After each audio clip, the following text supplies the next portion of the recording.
जय श्री कृष्णा दोस्तों, राधे राधे। एक बहुत ही सुंदर कहानी लेके आई हूँ, आप लोग अंत तक बने रहिएगा। एक चकवेन नामक राजा थे। वे बड़े धर्मात्मा थे। राजा और रानी दोनों खेती करते थे और खेती से जितना उपार्जन हो जाए उससे अपना निर्वाह करते थे। राज्य के धन को वे अपने काम में नहीं लेते थे। प्रजा से जो कर लेते थे उसको प्रजा के हित में ही खर्च करते थे। राजा होते हुए भी वे साधारण कपड़ा पहनते थे और भोजन भी साधारण ही करते थे। एक दिन नगर में कोई उत्सव हुआ। भव्य समारोह का आयोजन हुआ। नगर की स्त्रियां रानी के पास आई। उन स्त्रियों ने बहुत ही सुंदर सुंदर रेशमी वस्त्र तथा हीरे पन्ने जड़े हुए सोने के आभूषण पहन रखे थे। उन्होंने रानी को देखा तो कहा कि आप हमारी मालकिन हो। आपके तो हमारे से भी बढ़िया और अच्छे अच्छे कपड़े होने चाहिए, बढ़िया आभूषण होना चाहिए, पर आप तो बिल्कुल साधारण वस्त्र और गहने पहन रखे हैं। रानी के कोमल हृदय में उसकी बात लग गई। रात्रि में उसने राजा से कहा कि आज तो मेरी बड़ी फजीहत हुई। हमारी प्रजा की स्त्रियों के तो ऐसे ऐसे बढ़िया कपड़े और गहने हैं और हम उनके मालकिन हैं। हमारी यह दशा। राजा ने कहा, देखो हम खेती करते हैं, उससे जितना पैदा होता है उतना खर्च हो जाता है, ज़्यादा पैदा होता नहीं, तो अब क्या करें। प्रजा से आया हुआ धन हम अपने काम में लेते नहीं, फिर भी हम तुम्हारे लिए गहनों का प्रबंध कर देंगे, तुम धैर्य रखो। दूसरे दिन चकवेन अपने एक आदमी से कहा कि तुम लंकापति रावण के पास जाओ और उससे कहो कि चकवेन ने आपसे कर मांगा है, उससे कर रूप में सोना लेकर आओ। वह आदमी लंका में रावण के पास पहुंचा। रावण ने पूछा कि कैसे आए हो। वह बोला कि मेरे को महाराज चकवेन ने आपसे कर लेने के लिए भेजा है। यह सुनकर रावण जोर से हंसा और बोला कि देखो, आज भी संसार में ऐसे मूर्ख आदमी जी रहे हैं जो रावण से कर मांगते हैं। पता नहीं अकल कहाँ चली गई है। क्या रावण कर देगा? वह आदमी बोला कि आपको अब कर देना पड़ेगा, आप दे दो तो अच्छी बात है। रावण ने तिरस्कार पूर्वक कहा कि मेरे सामने ऐसी बात कहने की तुम्हारी हिम्मत कैसे हो गई? चला जा यहाँ से।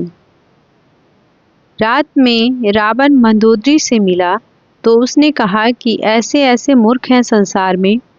आज चकवेन का एक आदमी आया था और मेरे से कर रूप में सोना मांग रहा था।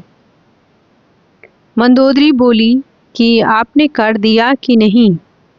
रावण ने कहा कि तू भी ऐसी बात करती है, तू पागल है, समझती नहीं, तुम मेरी महिमा जानती है कि नहीं? मैं रावण हूँ, क्या रावण कर दिया करता है? मंदोदरी बोली कि महाराज, आप कृपा करके कर दे दो, नहीं तो अच्छा नहीं होगा, आपको कर जरूर देना चाहिए। मंदोदरी राजा चकवेन के प्रभाव को जानती थी, क्योंकि वह पतिव्रता थी। पतिव्रता के प्रभाव से वह इतना जानती थी जितना रावण भी नहीं जानता था। सुबह रावण उठकर जाने लगा तो मंदोदरी ने उसे रोक लिया और कहा कि आप थोड़ी देर ठहरो, मैं आपको एक तमाशा दिखाऊंगी। रावण ठहर गया। मंदोदरी रोजाना छत पर कबूतरों को दाना डाला करती थी।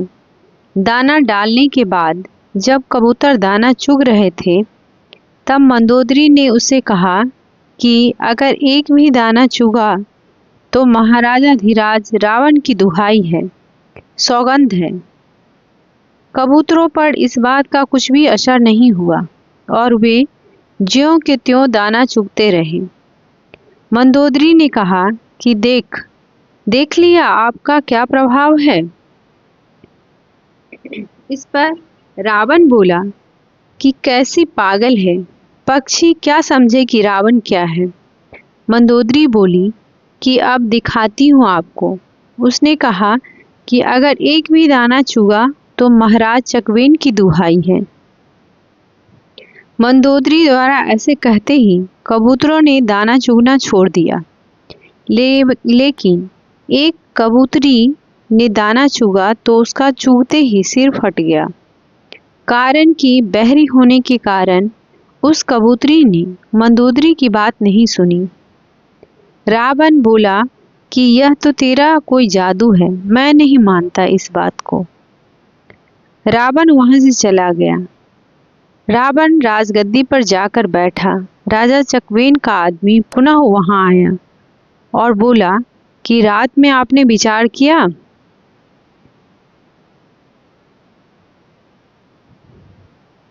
कि नहीं, आपको कर रूप में सोना देना पड़ेगा। रावण हंसकर बोला कि कैसे आदमी हो तुम, देवता हमारे यहाँ पानी भरते हैं और हम कर देंगे। वह आदमी बोला कि अच्छा, आप मेरे साथ समुद्र के किनारे चले। रावण को भय तो था नहीं, वह उसके साथ समुद्र के किनारे चल दिया। उस आदमी ने समुद्र के किनारे बालू से लंका की आकृति बना दी। लंका के जैसे 4 दरवाजे थे वैसे 4 दरवाजे बना दिए। उसने पूछा कि लंका ऐसी ही है ना? रावण बोला, हाँ ऐसी ही है, तुम तो बड़े कारीगर हो। वह आदमी बोला कि अब आप ध्यान से देखें, महाराज चकवेन की दुहाई है। ऐसा कहकर उसने अपना हाथ मारा और एक दरवाजे को गिरा दिया। इधर बालू से बनी लंका का एक हिस्सा बिखरा तो उधर असली लंका का भी वही हिस्सा बिखर गया। अब वह आदमी रावण से बोला कि कर देते हो कि नहीं, नहीं तो मैं अभी हाथ मारकर सारी लंका बिखेरता हूँ। रावण डर गया और बोला कि हल्ला मत कर, तेरे को जितना चाहिए लेकर चुपचाप चला जा। रावण ने उसको ले जाकर कर रूप में बहुत सा सोना दिया। रावण से कर लेकर वह आदमी चकवेन के पास पहुंचा और उसके सामने सब सोना रख दिया। चकवेन ने वह सोना रानी के सामने रख दिया और वो उससे बोला कि जितने चाहिए उतने गहने बनवा लो। रानी ने पूछा कि इतना सोना कहाँ से लाए?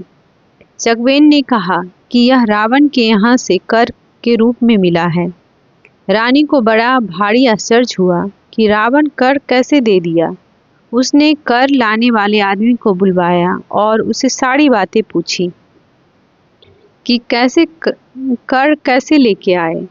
उसने सारी कथा सुना दी। कथा सुनाकर रानी चकरा गई और बोली कि मेरा असली गहना तो मेरे पतिदेव हैं, दूसरा गहना मेरे को नहीं चाहिए।